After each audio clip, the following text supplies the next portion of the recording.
Robin Lynch take to the stage, and then we're going to take a quick break. Stay with us. Rubber ducks, secret surfers, and flat playgrounds. That is the sum total of what I have learned in 5 years working employee advocacy. Hi, I'm Robin. I like LinkedIn. I like long walks on the beach. Now that I've told you all about me, all the intimate details, I do have a couple of questions for you because I want to learn a bit more about you. So these are not trick questions. If the answer is yes, you can shoot your hand in the air. I just want to let you know in advance that for me, the answer to all these questions is yes. So how many of us here feel confident we can read a room? And how many of us feel confident that we can understand and predict other people's motivations? Particularly if the other person's a colleague and they're a bit of a jerk and you're trying to find common ground. Yeah, exactly. And how many of us feel that in a philosophical discussion or contented argument, in the most place, we're going to be right? Okay, I'm guilty anyway. All right, so not quite the consensus I was hoping for, but I do feel maybe we've struck a bit of a chord. The reason for that is room full of marketers. Marketing is based in psychology. Just by going to work every day, by practicing our trade, we are learning more about how to understand humans better.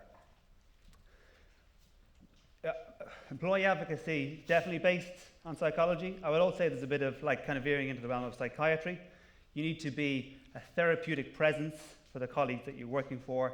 You need to soothe frazzled egos and build them up and get them confident, to be confident content creators, essentially. So I'm going to share 5 things that I've learned from working in the program. If you're planning to start a program like this, or if you're already doing something, or if you're helping others to do it, I hope you'll find these useful. Just for context, all programs, mileage may vary. What we do is we work around 400 colleagues, sales, business, product leaders, and help them tell their story, and we work predominantly on LinkedIn. So this is a flat playground. The barriers to entry are low, and the visibility is high. Anyone can see, if you are successful, when you are successful, everyone can see your good ideas all around the globe, whenever you want. They can copy your homework and they can pinch your ideas.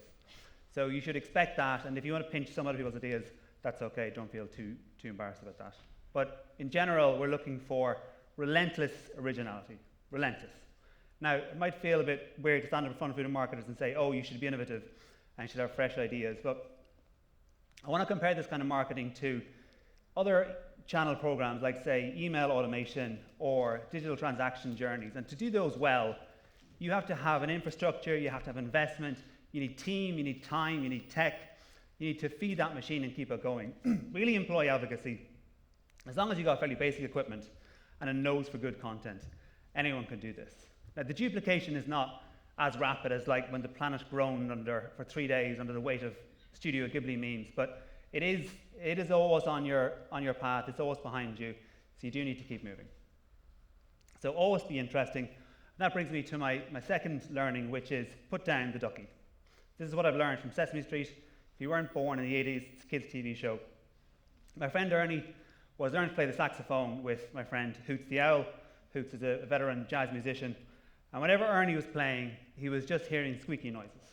And the reason for that is, those of you who know Ernie will know that he has a rubber duck, which is an emotional crutch for him.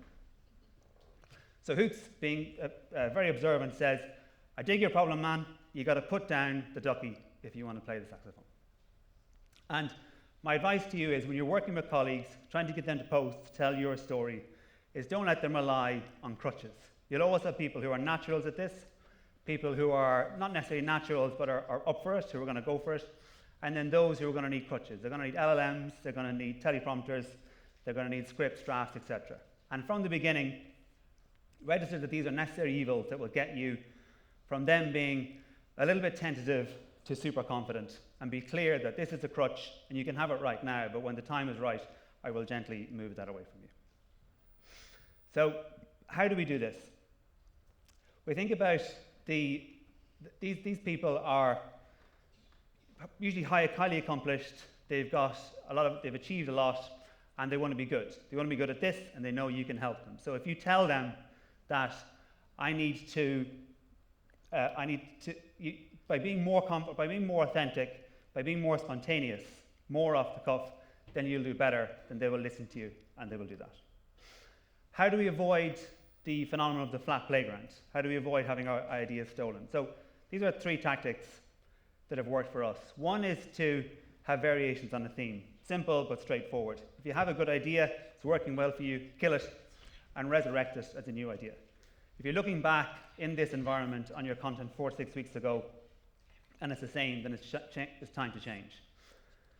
Timeliness, build into your process to be first to market, to be out there first, to break news, to talk about original topics. I'm sure the first person who did the Studio Ghibli Simpsons thought they were terribly clever. It was just everyone else after that was lame. So always have that in your process.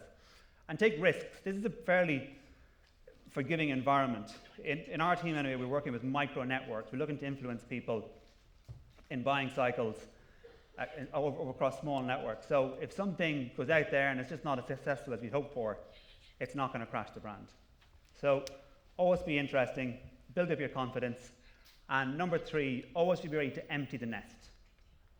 When people are good enough that they are able to go out there, they can fly on their own, they can write, they can control, they can post. That's it, that's nirvana for you, let them go. Now, there are 2 use cases here. One of the drawbacks of a good program is that you're essentially making your colleagues highly employable and then putting them in front of recruiters. So some of them might leave.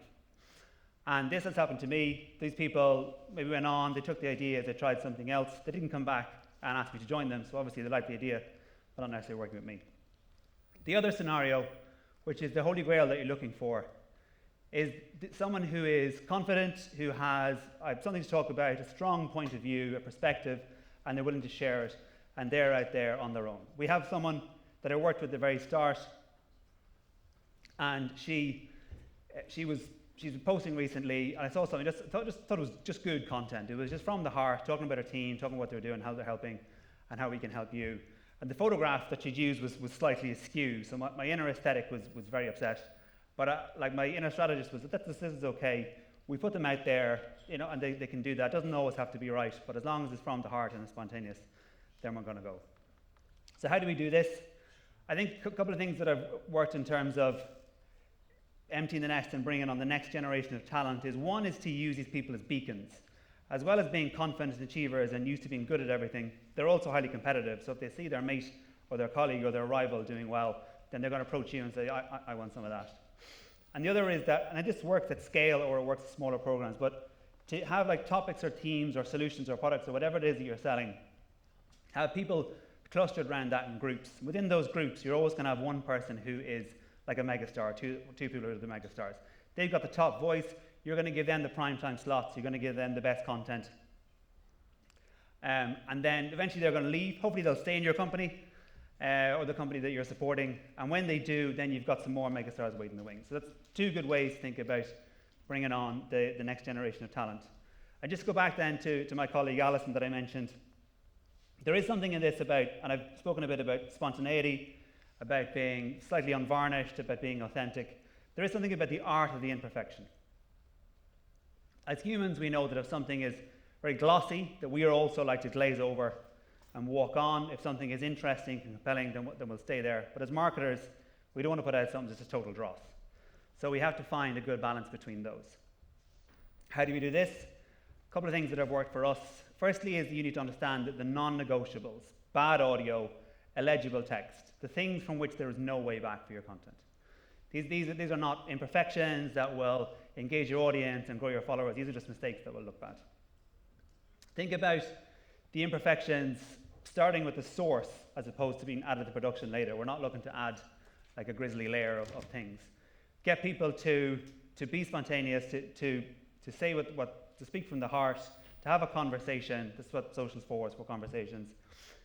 If they're resistant, they're doing this every day. They're doing this all the time. They're doing it to their teams. They're doing it to their clients. They can definitely do it for you. And they'll see the value. Number 5, find your surfer.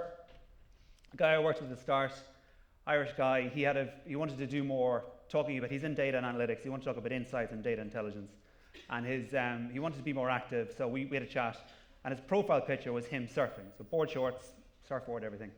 And he took this down and he replaced it with something else, a bit more corporate. And he's definitely like a reformed hippie, this guy, so he wasn't happy about it, but he felt he had to do it. And he's tried a few things, went off in fits and starts, and eventually he got to a place where he's posting a lot about the data work that we do, the insights we can provide, the modeling that they're doing. And he always brings in a little, we encourage them to have like visually distinctive styles or mnemonics or tones that you'll remember. He talks a lot of the Irish landscape. He'll bring in pop culture references. His last post was about Barry's tea. And he's doing really well now, and he's much more happy, he's engaged. And I noticed a couple of weeks ago that somewhere along the way, he put the surfer picture back up, which I thought was very cool. So kind of as he grew more confident, he was saying, I don't need these metaphorical clothes. I can just, put that out and be who I am and talk off the cuff. Final thing I would leave you with is this: as well as good for business, for supporting your other channels, supporting speaking opportunities, etc., this is also good for your career and good for you. I found that I've had some really interesting conversations with a lot of different people from different backgrounds that I wouldn't otherwise have had. Like, I'm standing in front of you today, but if I was in a networking situation, I'm not a great mingler, so I'm not good at sparking up conversation. I probably wouldn't have spoken to a lot of these people otherwise. But I have, and they're, on the face of it, it's something pretty mundane. You're just putting content on LinkedIn. But they want to do it. They want to be good. They know you can help them. They know you'll be good. If you have connections and you talk about stuff and you have a little spark. I met a guy 2 weeks ago at an event. He's with HSBC now. And he said, oh, I miss you. He's Dutch, so he's very direct. I said, I miss you, and I miss what we do together. It was nice. Yeah, so we had chat and everything. So yeah, employee advocacy program, good for the business, good for your career, and good for the soul. Thank you.